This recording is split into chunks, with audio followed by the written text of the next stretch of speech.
Hello, good evening. Welcome to Cannon Fodder TV, the Thursday night show with myself and the First Lady, Emerson and Mark in the house. We're hoping to probably get Ricky on and maybe Richard.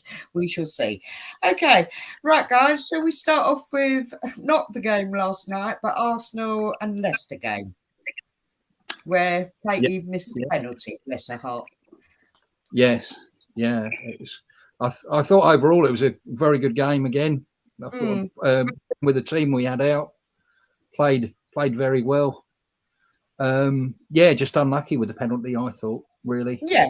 With that generally, but no, again, team played excellently, and thought they had a good game with what we've got. Yes. Yeah. Really. Well, we had a belter from Marnham, bless her, so that was brilliant. And I think, to be fair, Leicester played well. Yes, definitely. That was, very much so. How did you feel, Emerson? Yeah, it was a frustrating match to watch myself personally, but as I said, the signal was on tone from when Katie missed that penalty after a couple of minutes. From my point of view, obviously she didn't hit it in the corner hard enough, so to keep Leicester keeper just right. And then from then onwards, it was less one of those sort of performance matches where you're thinking Arsenal should have won it by a country mile. If that had gone in, obviously it changed the game, thing like that. But as I said, we ended up winning 1-0 and thing like that. Belter from Marn and Leah Hartson, thing like that. So really, we should have been home and dry after those chances that we should have had, anything like that. Although D'Angelo had a few saves to make as well, so they were a bit crucial as well. And then, as we said, like that, 1-0. Main thing is we got the 3 points. Another match ticked off, and thing like that. So it went on to the next game, of which we're going to talk about later, thing like that. So that's all I can say.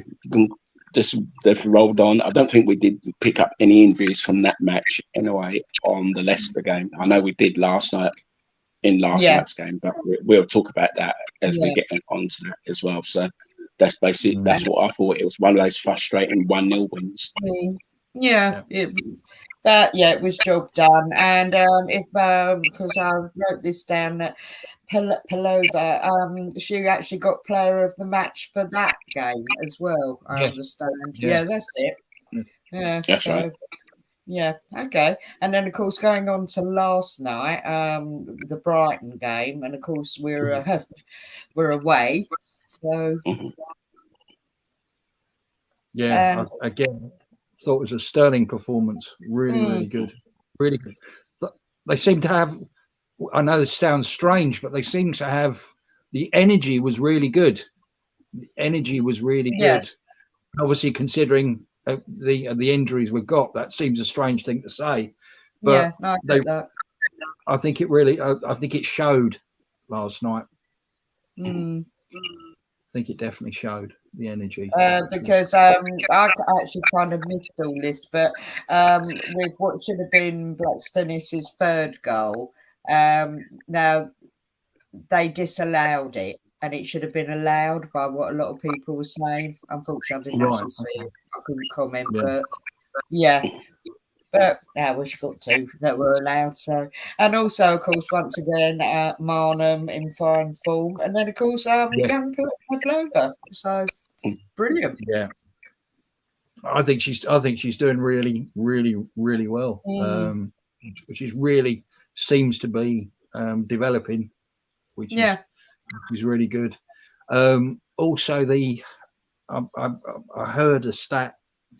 Is it a lady called? Is it Klaus? Somebody beginning with K. Right. One of the. I think she's a Swedish player, and she's only 19, and she's already had 26 Swedish caps. Wow. At 19. So that seems to be one that's going to be good for the future, I think. Yeah, very much so. And it was also, nice to see the younger ladies as well come on. Nice to see the younger ladies come on with the substitutions as well. Yeah, I'm sorry. I was just going to say that. And I'm having slight gremlins tonight because my screen suddenly keeps going dark. I don't know why. But yeah, there was a debut from Freya Godfrey, and I did actually listen to her sort of post interview, and also Taya Goldie, and she'd been out for full because she's actually on the, you know, when you go on the Arsenal.com page. I mean, she is now, well, she has been for goodness knows how long, officially, you know, on the women's webpage site as part of the squad. But of course, I had to wait for it. I knew she'd been injured, silly me. ACL. Yeah, she'd been out for 14 months. 14 months, blind. Yeah, 14 months. So I thought, wow. Yeah, scary. It is actually. It is. But yeah, I'd say on the whole, rather nauseatingly so that Chelsea had to go and get 6. But there you go, it is what it is. Who were they playing again last night? Chelsea? I don't. Leicester. Oh, they're playing Leicester. Yeah, that's just nauseatingly so, isn't it? But it is what it is. Hey ho. And also the other one I want to come back to, to preview, is Everton versus Arsenal, which will be next Wednesday at 6:15, and that's a bit of a bugbear for me because I won't be home in time to see the start of that one. Where are Everton in the table? Round about 5th or 6th, I reckon. I think. Okay, so fair enough. So they're a decent team as well. So they might cause us problems, but the key to it is what team will we put out for that game as well. That's the key to it. Well, we've got Caitlin Ball back now, haven't we? Yeah. So really, he can afford to drop Jodie Taylor if he has to. If he wants to keep, if he plays Caitlin forward, he can afford to and then put Kate McCabe in a like in the Saka position on the left side. Well, left side of midfield. Because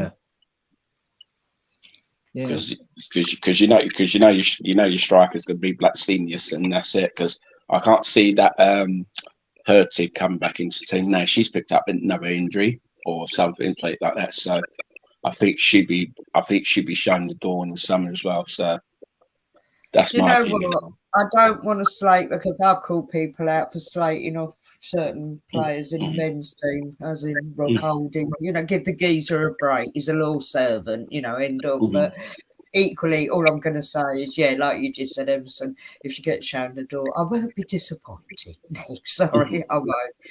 Yeah. All right, we haven't seen enough of her. Maybe she's been unlucky, but I don't know. She just doesn't grab me, if I'm being honest. So, so I mean, basically, we really are down to the bare bones now, aren't we? And as I say, and of course, we'll go on to her a little bit later on. But of course, Leah, she was all ready to play, and then she felt unwell. That was in the warm-up, wasn't it? Yeah, that was before the warm up. I think it was before the warm up.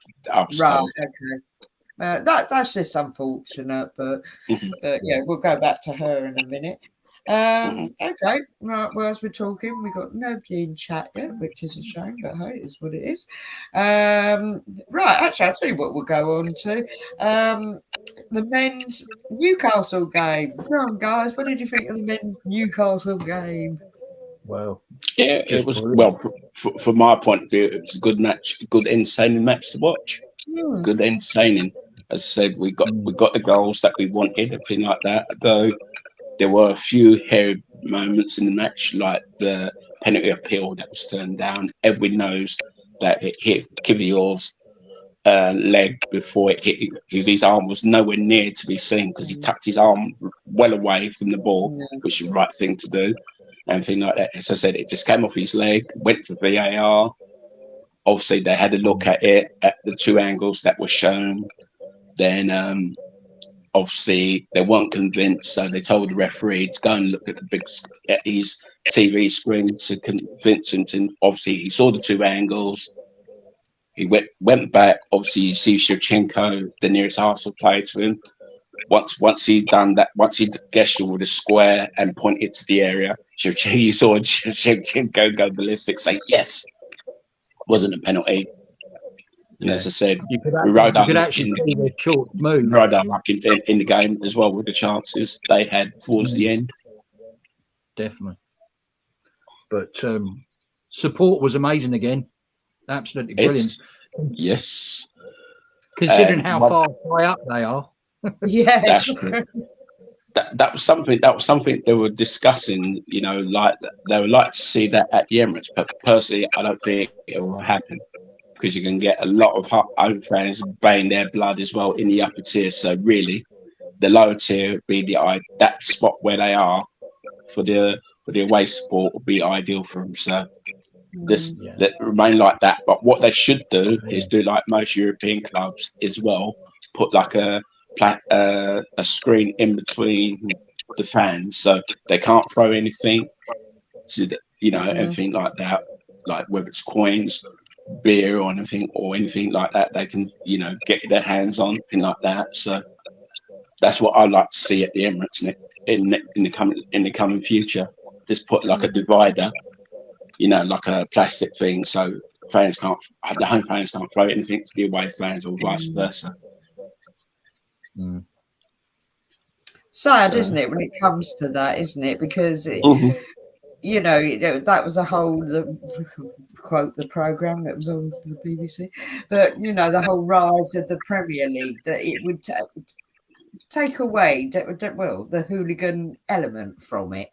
And in some ways, it's like just a little bit like we're going back to it now in the men's games, isn't it? As you say, it's like throwing. I mean, well, and all right, I love Ramsdale, but yeah, he does at times goad, you know, the way supporters, and he's openly admitted that.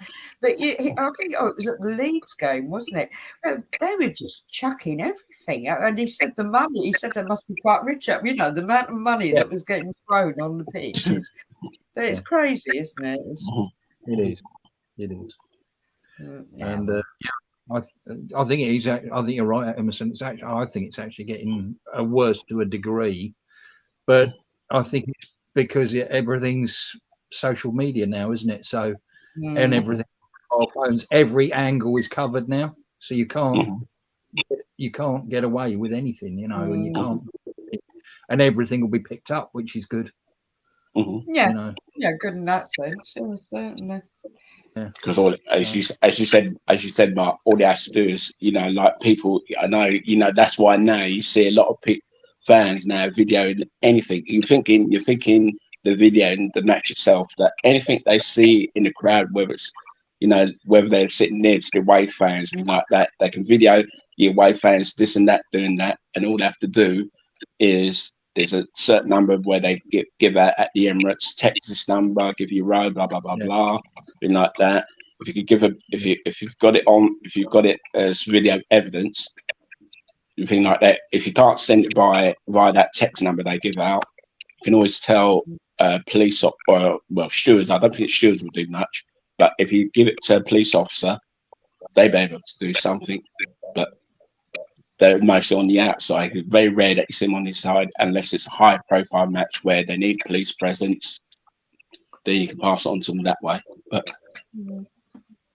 so what that number they give out, where it goes to once you text it through, and what happens, what's the outcome of it, no one knows. Because all you can say at the end of the message, please can you send me an update of what happened regarding that incident. Whether Arsenal can do that to tell you or not, that's down to the club. Yeah. Right, we got John Gooner in the house. Thank you, John. Good evening, mate. Any questions you want to fire at us? He will. He will. Don't you worry about that. He will. Because we seem to be whizzing through rather quickly here.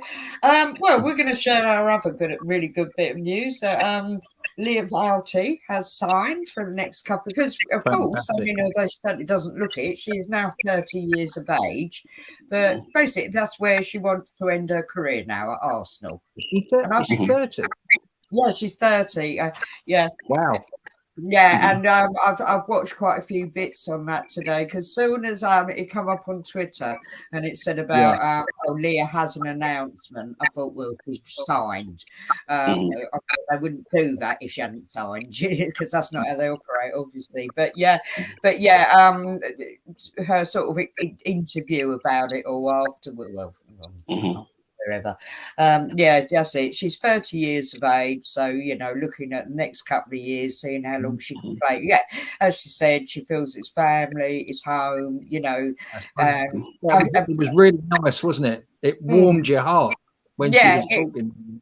Yeah, it was lovely. And I really like the way they're doing it now. It's very classy. It doesn't have to be a big event. I mean, I can understand when they did it for Viv Meadwell, do you know what I mean? Because she was Viv, you know, and there was a little speculation. But I think between her and Jen Beatty one, they do it really well now, you know, and it's just classy. And yeah, it was just lovely the way it was done. And yeah, because I come across, I know I don't speak Swiss, but I did do some research. I think it's about 60% of them speak a type of German in Switzerland. That I think is the main language, German Swiss, I believe.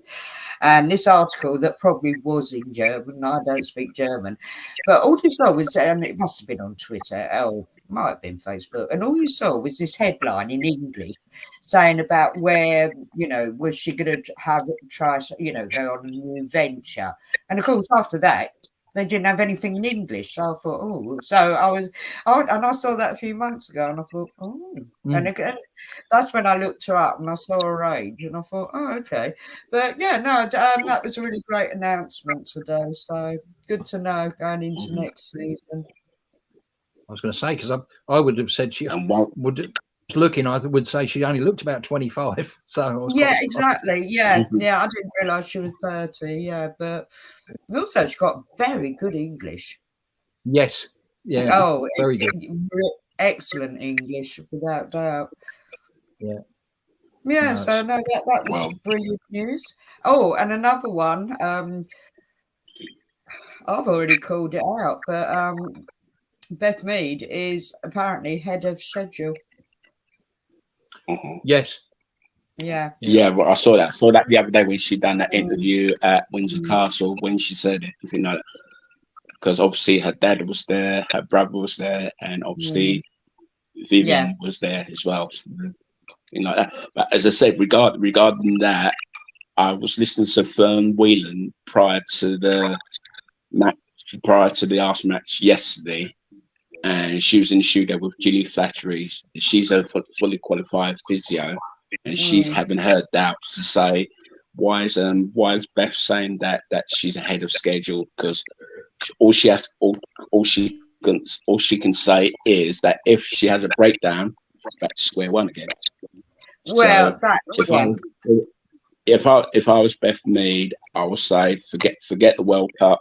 Just concentrate and then just do your obviously once the season finished, obviously go on holiday somewhere, anywhere around the world, either by yourself or whoever's around you at the time, like that, and then come back when they announce the date of pre-season. Let's get a proper pre-season under your belt. So come September, when the WSL, and if we do qualify the Champions League, like that, please boost yourself for those matches. Don't rush yourself. Thing like that. Just don't rush yourself, because as you said, that youngster that played last night, Goldie, she was out for 14 months. Now it makes you wonder, did she have a relapse during the rehab? I imagine so. Probably. You think like we won't know. We won't know that, because Arsenal won't tell you. And another thing that's concerned me is how Chelsea has said Frank Kirby is out for the World Cup when they've got another player called Millie Bright, who's one of their key defenders, one of England's key defenders, and they've kept that very quiet. Now, if the Bulldog, Emma Hayes, comes out in the open and says that Millie Bright's out of the World Cup, then the England the England coach can look at Steph Houghton, because that would be my obvious choice. If that's going to happen. Now, if they don't pick Steph Houghton, then that tells you something. She's telling Steph Houghton, You're past your sell-by date. You're not good enough. Go on your holidays in the summer. Now, Steph Houghton, as we know, has played a lot of matches since she came back from an injury, like that, and not a word's been said about her. Although we say on this show, been like that every now and then about her. No social media channels have said anything about her. Personally, I would like to have her because she's got the experience. Although, she hasn't played for England for a long time. Give her a chance.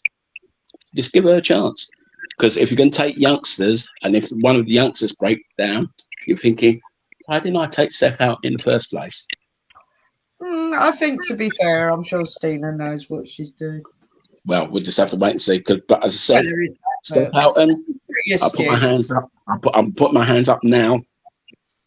Play all your games between now and the end of the season, and keep an eye on the Millie Bright situation, because all it has to do for Chelsea to come out in the open to say, being like that, she's not going to the World Cup.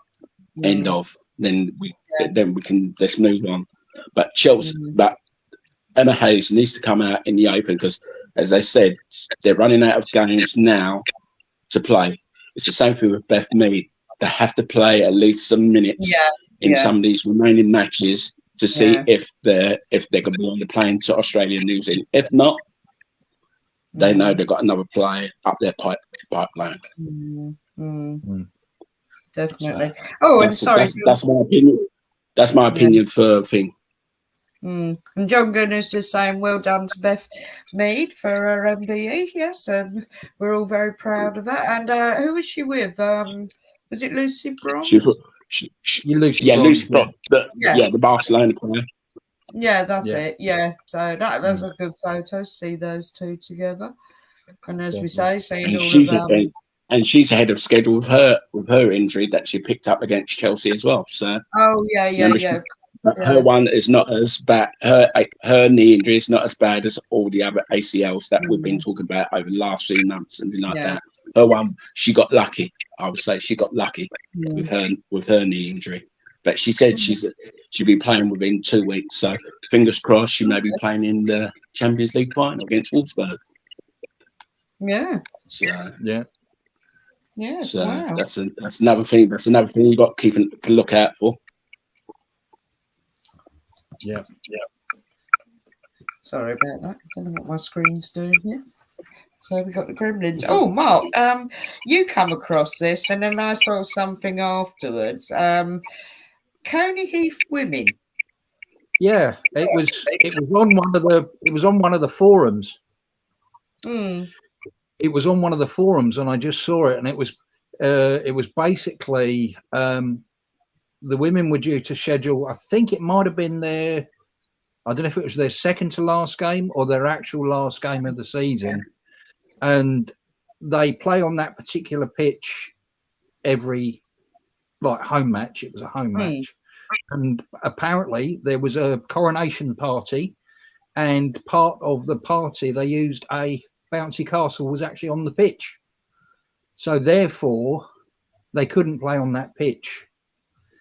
And it turns out they were given another pitch, so they were given another pitch, but that pitch was not up to their league standard and specification, so therefore they were unable to play their match.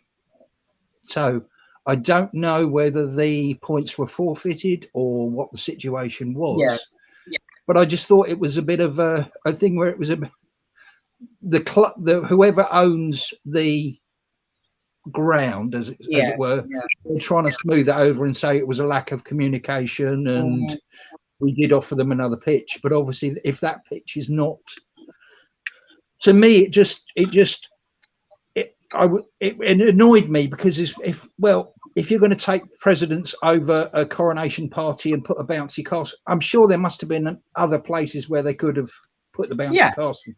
Yeah. Really, that was my thought on it, and I thought, well, if you're going to encourage young girls and women to come into the women's game, it's not a very good advert. No, not at all. That was my thoughts on it, basically. Just and of course, I did see a follow up to it that our wonderful Ian Wright got involved. Yeah, and called exactly. You pointed that. Yeah, so that's fantastic.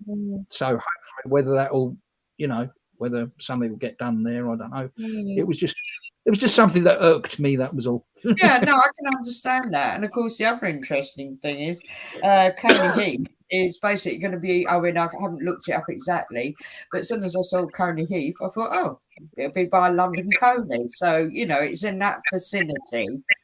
I did wonder because I wasn't sure. But I did wonder whether it was out there. It's not yeah. Yeah, and as you say, really not good, as you say, for young girls and women. It's just not a good advert. Full stop. I can understand that smaller clubs have to bring in revenue, to keep the clubs going, and they have to do other events. But surely there must have been somewhere else they could have put the bouncy castle. Well, yeah, and like I said, round there, it's a little bit more rural. They've got enough fields, for goodness sake, But there you go. Oh, John again, yeah, congratulations. Yes, quite right for Beth Mead and MBE. All wonderful. Okay, because we've really shot through this one tonight. Right. Emerson, before I go on to your academy news for the young men, I did notice the summer. Is it for the women? Is it the Euros they're playing in for the under whatever it is in England, like under 20s, whatever it is? What for the men's one? No, women, girls. No, that's somewhere else. I think it's the under 17s or something like that. I saw that today as well, but I'm not sure where the venue is or anything like that. So it's the under 17s. So I think a couple of Arsenal players have been picked for that as well. There's 3 Arsenal players. Played in that one. I saw that. Yeah. But as I said, I'm not sure what country it's been taking part. So good luck to those girls who are taking part. Arsenal. Hopefully they should do some proud as well by winning the Euros that. Yeah. So. Yeah, so as I said, the under 16s are totally unknown to me in the women's side of it. So that. All we know is that they've been unbeaten, and that's it. That's all we know. Oh, hang on. Okay. Oh, this is interesting. Oh, you're testing me, Mr. John Geezer-Gooner. Red rag trouble. This one is have the women bottle.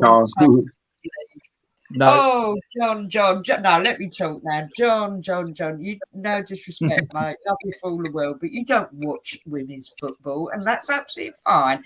No, I can categorically state they have not bottled the Champions League because I think you guys can back me up. We have got half a squad now, and we're going to call it unlucky. We're not casting any aspersions here, but we've just had too many injuries, and I think just for what the girls did on that semi-final is amazing, and that's groundbreaking. And look, they won by a goal. All right, if it gone to penalties, I wouldn't have held up much hope for Arsenal anyway, if I'm honest. But and also what they're doing is basically they've got to get third place now. They've got to get the third place in the table. Yeah, sorry, Mark.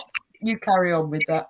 Well, no, I completely agree with you, Ange. And the one thing I will throw back to John is if, like you say, he doesn't watch a lot of women's football, which is fair enough.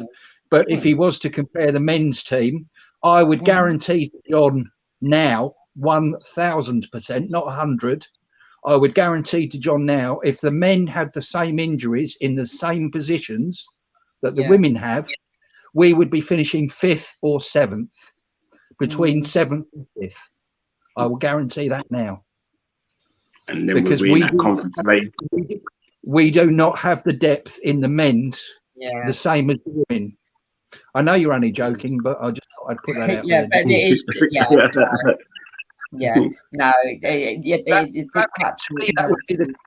Because I'll hold my hand up now. I put a bet on at the beginning of the season for the men, and they've already paid out because I said that we would finish 5th or below.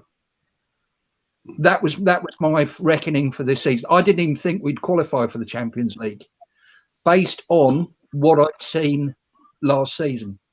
So to me, they've already far exceeded the expectations of the men, and the women have just blown it out of the park. Really. Yeah.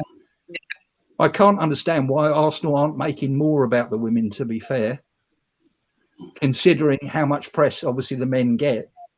But with the injuries women have had, then it's absolutely, to me, they've already won the league as far as I'm concerned. The women, they might not have won it on points and get a trophy, but with what they've had to do and cope with, it's just superb. It is, and one thing we can take away is, of course, they won the Continental Tyres Cup. We call what do you call that? Exactly. Like a League Cup, yeah. The League Cup in men's football. Yeah, and the fact that it was against, and with, all right, somebody said this on radio actually. I didn't hear it personally, but Steve was saying to me, somebody being a bit naive, and it was to do with like Spurs and Arsenal women, and somebody sort of said, "Oh yes, the rivals," and whoever else said no. She said, "No, it's Arsenal and Chelsea," and I thought, spot on. That is the rivalry. I mean, all right, Man United have come into it now. That's a different. They're just having an incredibly good season, Endel, but fair play to them. But yeah, that is a big rivalry. And going back to that Continental Cup thing, the fact they beat Chelsea and beat them well, that just sent out a statement. I mean, unfortunately, we had to get another 2 injuries after that, but it really sent out a statement, didn't it? Yeah.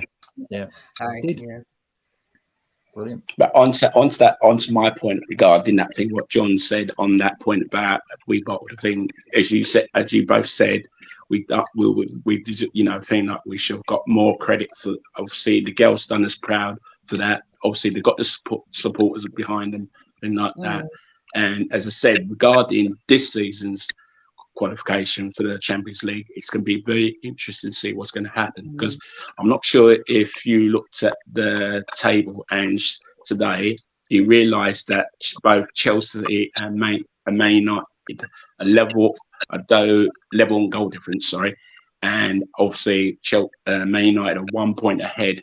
So that's really for first and second place, and they've got to play each other next week as well. So being like that, so that'd be interesting to see how that game goes.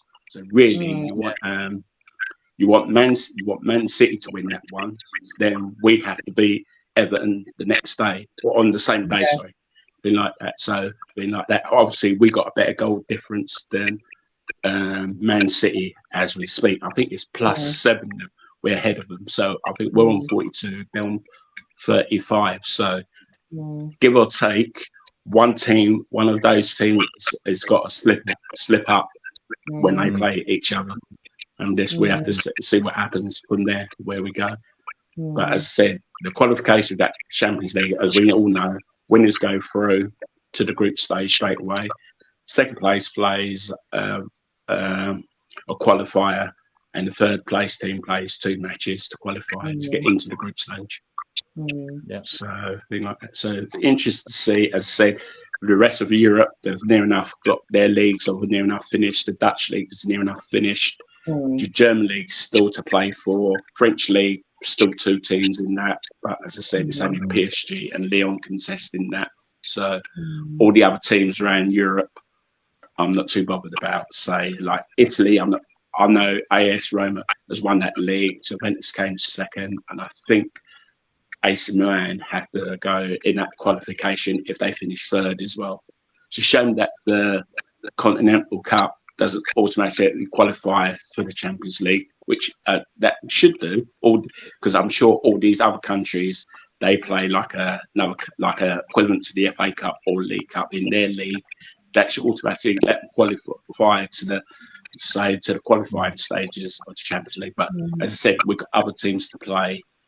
There's other teams to qualify because their leagues I don't follow as much as before, so it's complicated to follow. So I just wait to see who qualifies for the Champions League, you know, to go in to play any team that finished third in their major league, and then go from there.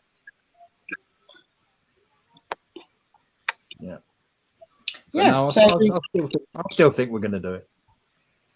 I hope so. I hope so. It's just every time a player goes down now, it's just, I mean, I saw Jen Beattie and I thought, oh my God, no. But you told me Jen's whisked up to Scotland. She's fine. But it really has got that bad. Every time we're down, I thought, no. Yeah. It was like...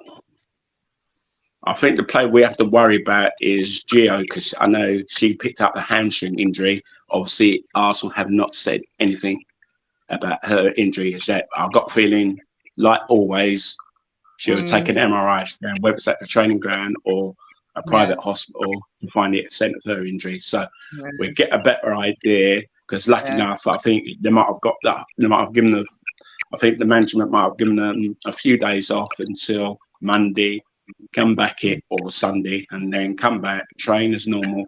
Then we get a rough idea, roughly Monday at the earliest, to see if Gio is going to be playing on that game next Wednesday against Everton away. Elton John's saying, she's the only one you have to worry about. We've been doing well. Yes, it is, John.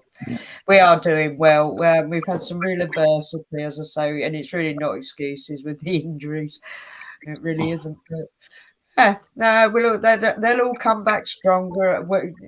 And also, I mean, this is something I want to work on in the summer. It's going to be a bit tricky with the women's game, as in, you know, getting the potential signings, because it's not like the men's where, you know, that's all over social media. You hear about it for goodness knows how long. But I thought if we could get wind, and it might be a last minute thing.com, but to actually talk about potential, or maybe actually when the business is done, and then we could just talk about who we've got, because to put it bluntly, if it's somebody from a foreign club, I'm probably not going to know who they are, whereas Emerson, you're much more in touch with all of that. So I think that could be something interesting we could do, maybe as like a one-off in the summer. Yeah.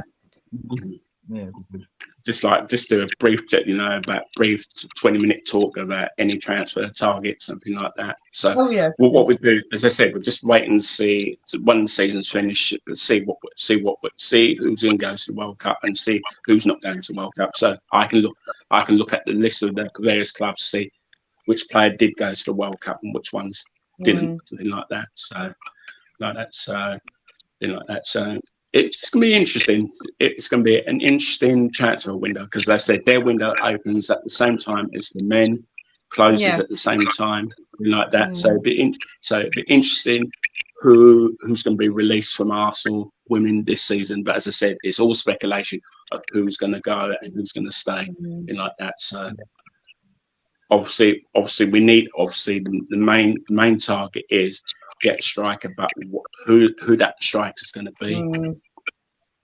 That's going to do the mystery, because I was watching along last night, as I said, on another podcast last night, and I gave a few lists of names and targets and anything like that, and the female one who's doing it during this watch along, she said, you know, the player that I mentioned is a surprise as well.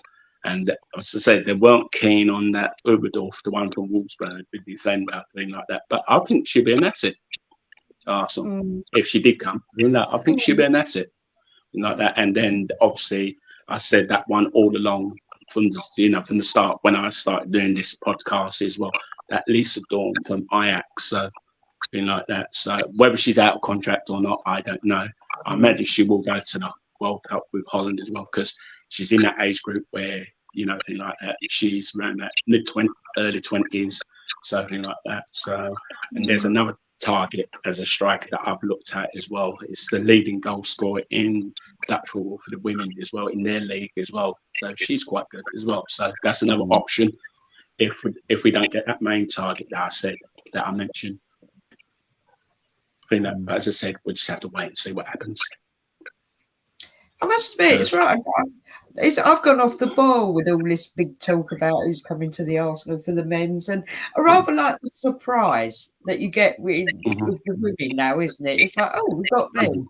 Yeah, I rather like that. Actually. Yeah. But it makes you wonder, you know, it makes you wonder what they were saying about Declan Rice last week. That thing he done, that thing that went over on Twitter. I'm not sure if you guys have seen that. I'm sure you have. When that little boy starts crying, pardon? Oh yeah, so you see Declan Rice coming over with his mobile phone and things like that. Obviously, he didn't have a selfie with the fan and things like. He came off and he did mention that I suppose I've given it to Rashford because obviously I told you before he has a habit of collecting other team players' shirts, gets them to sign it, and he keeps it, frames it. The rest is history. But that little boy, I say, good for nice to see that you've done it. Nice to see someone's doing it from other clubs to show that players are not spiteful of what they do. And as I said to you in the week, Ange, that it has to be a special type of fan for that player to see whether he's holding a banner or not, or he's calling his name after the match. Can I have your shirt? Can I have your shirt? And like that. If he hears it or he sees the sign, he'll go over and he'll point to and he'll say to the steward, that fan. You get all these other fans, you know, around and thing like that, saying, right, can I have a shirt? Can I have a shirt? Because I saw that in that same clip, I saw a fan to that youngster's left, and he was begging for Declan Rice to give him a shirt. And when they saw the little boy got a shirt, he just turned away. He must have just went off in the strop saying, "That's a shirt, so that's for me." But that's another point I was going to say, but I was going to leave that to the end of the show. But that's another common trend as well in men's and women's football, where they see where fans.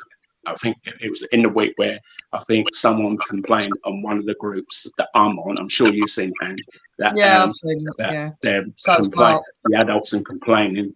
Why kids asking for their players' shirt or boots after the end of the match? At the end of the day, that kid has to be special before he or she will get it, and that's it. If they get the boots, I'll be happy to take with the boots. If they get the goalkeeper's gloves, you get the goalkeeper's glove. Whether the goalkeeper gives you one each or gives you both, you take it. Obviously, they're not going to give you your top then and then because you don't know what you don't know if they're wearing a undergarment thing. Over the underneath the goalkeeper. I imagine some of them have, some are not. So like that.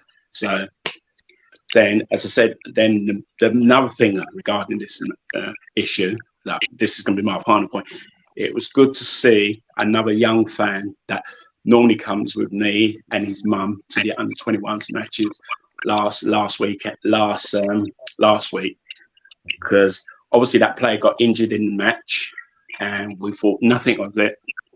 And the next day, out of the blue, the player turns out at his house, presents him a shirt, signed football, and he gave his mum a box of chocolates and flowers to say, thank you very much for your support. Obviously, he had a selfie with that same player, and that kid was over the moon. And this guy, I know he's autistic. Really lovely, like that. I won't say his name. I won't say his name or his mum's name, but I've seen the video myself on Instagram. So sadly, I couldn't share it with you, and so you would have seen it yourself. But as I said, that was a lovely touch. That's the first time I've seen, although he's not a first team player, it was more than an under-21s player, and he's a player for the future.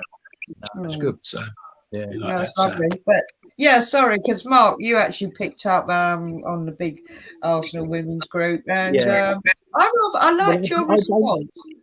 I don't particularly want to say too much because, to be fair, I was fairly annoyed, as you could probably tell. Yeah, I saw that. But you're polite. Yeah, but to me, I think if you're going to encourage, especially like say if we take the men's game first, if you're going to encourage people to go, and I think I'm talking about Arsenal men's, the club as regards Arsenal men's at the moment. I think the club is going in a very, very bad direction with the men. I don't like the way the club is going regarding the men's game. I think they're not being fair to the fans. They're not being. They should be more inclusive to everyone, families, everything like that. There's an undertone at Arsenal which is starting to creep through that I've started to notice. Not necessarily with the fans on the North Bank and other sections of the, but there's definitely an undertone at Arsenal. Something that's I've noticed. But as regards the women's game, I think it's absolutely brilliant. And if you want to encourage young kids, 6, 7, 8 years old, if you want to encourage these girls to be future players, then they've got to want to come to matches. And if you're going to get these adults or whatever start saying about this and that, then they're not going to want to come. They're not going to want to come. Yeah. No, I get that.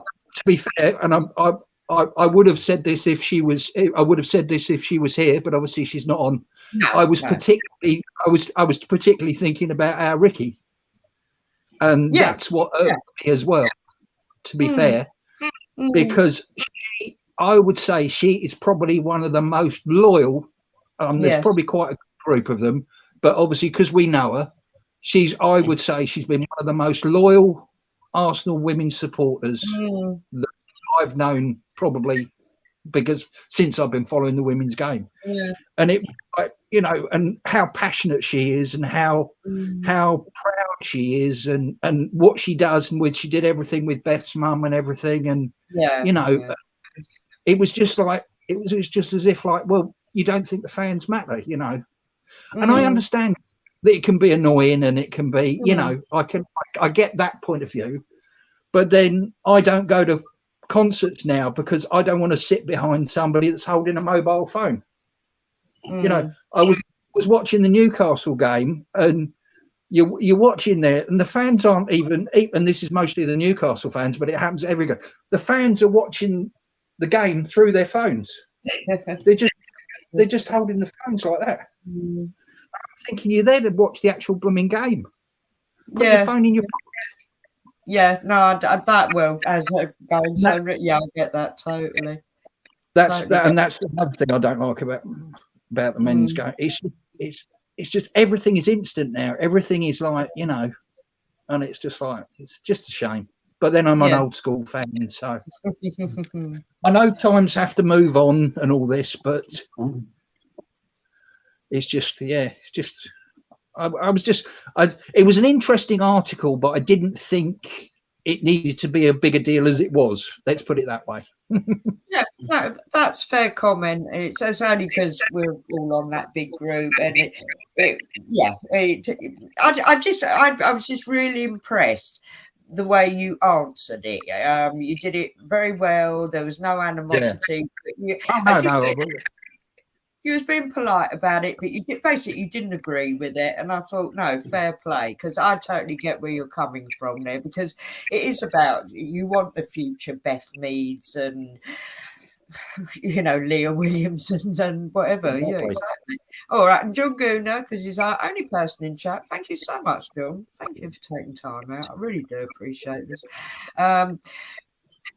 Be more. Oh, that's free on here. Easy. Be more women's games at the Emirates. Yeah, that's something. Yes, they've booked 5, haven't they, for next season? Yeah, which is great. It'd be slightly more if it's the Champions League. If we do get to that group stage as well, it'd be more.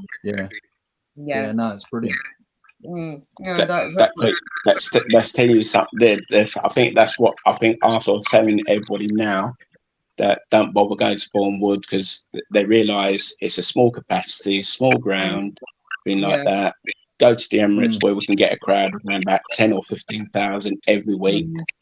Then that's what they should average, between 10 and 15,000, including Champions League matches if they qualify for that stage. Leave the odd league match at Bournemouth and the Continental Cup if we're drawn at home. as well. Just leave them at Bournemouth because obviously we know the attendance is going to be reduced and like that. So fingers crossed that we get to Champions League, then an extra 3 matches. So you talk about at least a minimum of 8 matches. Which matches they will pick to be at the Emirates, we just have to wait until the fixtures come out next season. Oh, right, okay, very quickly, because, Colin, hello, Colin, bless you, darling.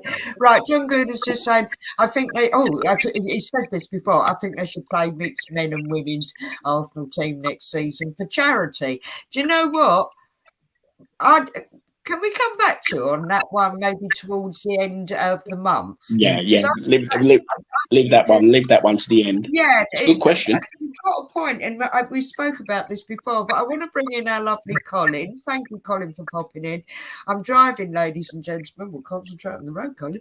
And what's the big update? I can't comment much. Well, Colin, I'm really glad you came on because I don't know what you've seen in social media today, and obviously we don't chat like we used to in certain WhatsApp group next. But Leah Valton, I know she is one of your players that you really do rate very highly. She has signed for her a long-term contract because the lovely lady is 30 now. So for the next, whatever it is, 2 years, 3 years maybe. Yeah, she's staying. Basically, she's going to see out her career at Arsenal. And I just think that's brilliant. Absolutely brilliant.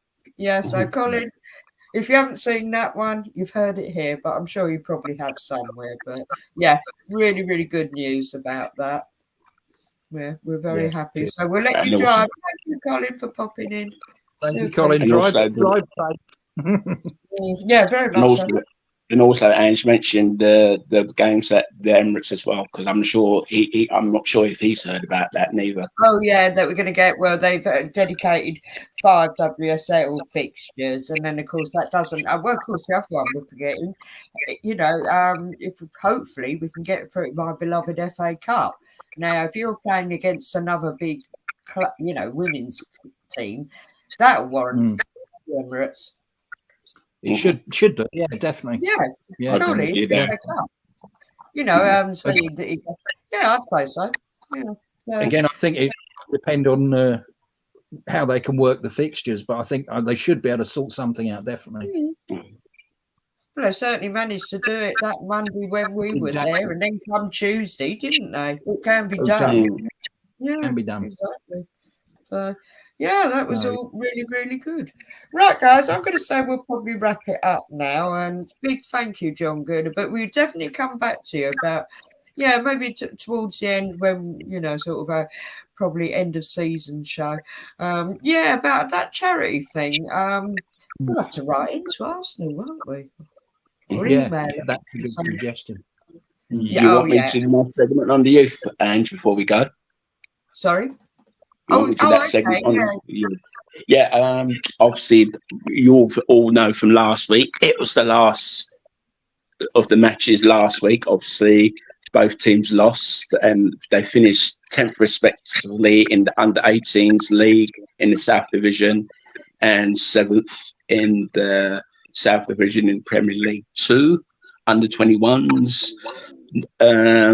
Regarding any transfer news, all I can say is from a personal friend who does go to the under-21, under-8, where it goes to all forms of Arsenal matches, whether it's from the under-16s to the ladies, obviously the under-21s and under-18s. From what I've heard from him, he hasn't told me personally. From what I've heard, Charlie Patino has decided that he will leave the club in the summer by mutual consent. Whether they get a fee from him to the club he goes on to, that remains to be seen. And in the last 24 hours, I've heard from John Laguna, who said that he did say that Ethan Nweri is a target to Man City. Yeah. Although he's 16, he's a target to Man City. Nothing's been confirmed about that, if he's going to go to Man City or not, or if Arsenal are going to get him to sign this first professional contract in summer. I think Arsenal will have to tie that down as quickly as possible, because if Man City comes calling and they offer, say, about £5 million in compensation. Whether Arsenal will take it, that remains to be seen regarding that transfer. And lastly, good luck to Brooke Norton-Cuffy, who's one of our players who's been picked for the England under-20s World Cup, and also there's another couple more players. This just came to my head. Excuse me. Marquinhos has been picked for the Brazil's under-20s. I think for the same position as well. And also, I think he's a bit too old for that competition, because I thought it was that Trusty that was picked, but I think he's a bit old for that competition. So like that. So congratulations to Brooke Norton-Cuffy and Marquinhos by picked for England and Brazil respectively for this coming under-20s World Cup. Where it's going to be played, I still haven't got a clue. But I've seen the groups that their various teams are in. Like that, all I have to do is find out what country they're playing in, and that'd be another thing to look out for in the summer as well. Although Norton, and also he's in the playoff semi-final for Coventry City. Also, I thought to add that as well. So good luck to him on that first, and see where you go. And regarding any other players that are playing anywhere in summer, just let that, if you're playing for your various countries, which is unknown to any of us, I wish you all the best, and hopefully, fingers crossed, we'll see you again in August. When towards the end of pre-season. And my last plug is that not many fans knew this. That I only heard this when I was at Bournemouth last week. That the press officer who does all the press releases has confirmed that an Arsenal 11 will be playing Bournemouth on the 29th of July. Kickoff to be decided, and just keep an eye on Arsenal.com for ticket details regarding this match. An Arsenal 11 versus Bournemouth on the 29th of July. Okay. Yeah. So, and that's all my transfer and talk regarding the under 18s and under 21s. And also, I like to thank all the fans on this group called Arsenal that have followed my coverage of the under 18s and under 21s with my various match reports. I thank you very much, and I'll see you all again in August when I start up that feature again, as I'll be taking a break from now until then, unless I hear any under 21s news transfer talk. Then I will put it on air on this show every Thursday, or where I can. Brilliant. Okay, Alex is in the house. Just to say good evening to us. Good evening, Alex. We are actually going to wrap this one up now. We've covered what we covered. We're going to say good luck to the men on Sunday, because there's a lot riding of it. Yes. You just never know. You just never know. Oh, yeah. I'll tell you, I've got to be money on Everton, and I like Sean Dyche. He's proper old school manager. I like Sean. Come on, do the business. I actually watched the second half of that game, and I was pretty impressed. Actually. But he needs to do the business. You just never know. What made me laugh in that game is the substitution that Brighton manager made at halftime. He had to make 4, so it proves how desperate he was to get a result from that game. Proves how desperate. That. So obviously it did work in some parts of the second half, but left it too late. He should have done it after, say, 20 to 30 minutes. Realised the 3-0 down, get subs on, not off. So predictions for Sunday for any of you guys? Yeah. Well, I don't do predictions, but you go on. We'll win. I don't know the score, but we'll win. Yeah. Sounds good to me. I've got a feeling we'll win. I had that feeling about the last match, and but I didn't want to say anything, so I thought I don't want to. But I had a good feeling about it. I just knew they were going to go in really all guns blazing, and they did. Yeah, I think this should be trickier, personally. And for me, I'm going for a squeaky bum 3-2 win for Arsenal. No, won't be that many goals. Don't be surprised. No, don't be surprised. But all we have to do is wait and see, and then what happens. Yeah, that's it. And as I say, back to next Wednesday. Yeah, the Everton one I think is going to be interesting with Arsenal women. I've got a horrible feeling they're actually going to turn up a bit. Just to be a thorn in our side. Yeah. But you never know. And as long as we've still got players, they will play. Bless them. Anyway, guys, I'm going to say thank you so much. Thank you, John. You're a sweetheart. Colin, lovely to see you, mate. And thank you, Alex, for letting us do this. And we'll be back on the airways next week. Thank you so much. Take care. Bye, bye, bye. Bye. Bye, guys. Bye.